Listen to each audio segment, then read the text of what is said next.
پاکستان میں مذہبی اقلیتی خواتین نے ملک کی تعلیم، صحت کی دیکھ بھال، سیاست اور سماجی سرگرمی کی تشکیل میں اہم کردار ادا کیا ہے۔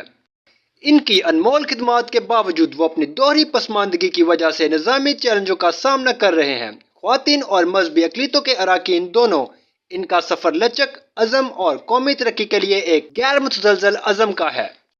مذہبی اقلیتی خواتین کی سب سے نمایاں شراکت تعلیم کے میدان میں رہی ہے۔ مسیحی خواتین نے خاص طور پر مشنری اسکولوں کے قیام اور اسے برقرار رکھنے میں اہم کردار ادا کیا ہے، جنہوں نے تمام مذہبی پس منظر میں پاکستانیوں کی نسلوں کو تعلیم دی ہے۔ اسی طرح سندھ میں ہندو خواتین نے تعلیم کے فروغ کے لیے انتھک محنت کی ہے، خاص طور پر دیہی علاقوں میں جہاں شرح خواندگی کم ہے۔ انہوں نے پسماندہ کمیونٹیز کے لیے اسکول قائم کیے ہیں۔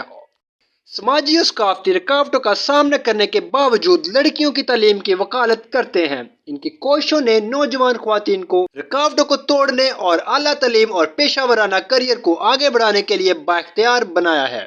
مذہبی اقلیتی خواتین پاکستان میں انسانی حقوق کی سرگرمیوں میں سب سے آگے رہی ہیں۔ سیاست اور سماجی کاموں سے ہٹ کر مذہبی اقلیتی خواتین نے پاکستان کے ثقافتی اور فنکارانہ منظرنامے کو تقویت بخشی ہے۔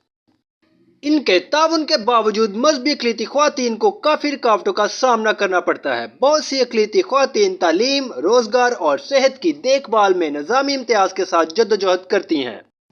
اقلیتی خواتین کو سیاست، میڈیا اور قیادت کے عہدوں پر کم نمائندگی دی جاتی ہے۔